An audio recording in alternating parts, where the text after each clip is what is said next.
Hi friends, welcome back to தினம் ஒரு சமையல்.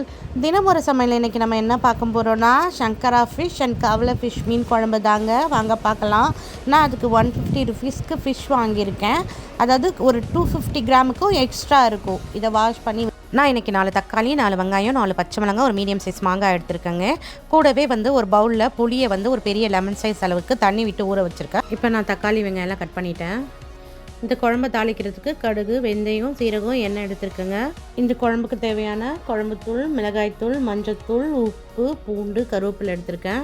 இப்போ நம்ம கட் பண்ணி வச்சுருக்கிற தக்காளி ஒரு பாத்திரத்தில் நம்ம கையாலேயே நல்லா மசிச்சுட்டு நம்ம ஊற வச்சுருந்தோம் இல்லையா புளி, அதையும் சேர்த்து அதில் விட்டுடணும். இந்த குழம்புக்கு தேவையான 4 ஸ்பூன் குழம்புத்தூள் சேர்த்துக்கிறேன். ஒரு அரை ஸ்பூன் மஞ்சள் பொடி சேர்த்துக்கிறேன். நெக்ஸ்ட்டு ஒரு ஸ்பூன் சில்லி பவுடர் சேர்த்துக்கிறேன். நான் இப்போ 1.5 ஸ்பூன் உப்பு சேர்க்குறேன். இது பத்தலைன்னா நம்ம குழம்பு கொதிக்கும் போதும் சேர்த்துக்கலாம். இப்போ நான் பூண்டு, கருவேப்பிலை ரெண்டுமே சேர்க்குறேன். நீங்கள் பூண்டு வேணும்னா தட்டி கூட சேர்த்துக்கலாம். நெக்ஸ்ட்டு 4 பச்சை மிளகாய் வச்சுருந்தாலே அதை சேர்த்துக்கிறேன். இப்போ நான் ஒரு பேன் அடுப்பில் வச்சுட்டு அந்த பேன் காஞ்சதும் தேவையான அளவு எண்ணெய் விட்டுக்கிறேங்க.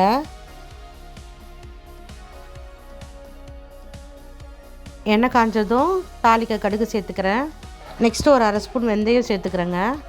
ஒரு பிஞ்சு சீரகம் சேர்த்துக்கிறேன். நெக்ஸ்ட்டு நம்ம கட் பண்ணி வச்சுருக்க அந்த 4 வெங்காயத்தையும் சேர்த்து வெங்காயத்தை நல்லா வதக்கிக்கிறேங்க.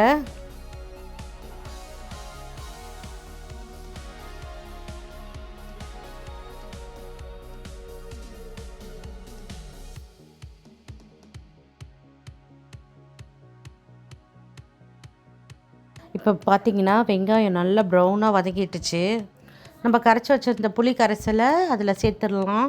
இந்த டைமில் நம்ம கட் பண்ணி வச்சுருந்த மாங்காய் எல்லாத்தையும் சேர்த்துட்டு நம்ம மூடி போட்டு ஒரு 20 மினிட்ஸ் சிம்மிலே வச்சு கொதிக்க வைக்கணுங்க.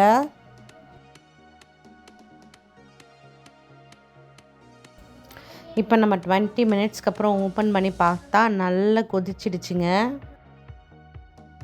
நம்ம கரைச்சி வச்சுருந்த இந்த புளி கரைசலில் தண்ணி கொஞ்சம் எக்ஸ்ட்ராவே சேர்த்து கரைச்சிக்கலாம். ஏன்னா கொதிக்க வைக்கும் பொழுது குழம்பு சுண்டிடும்.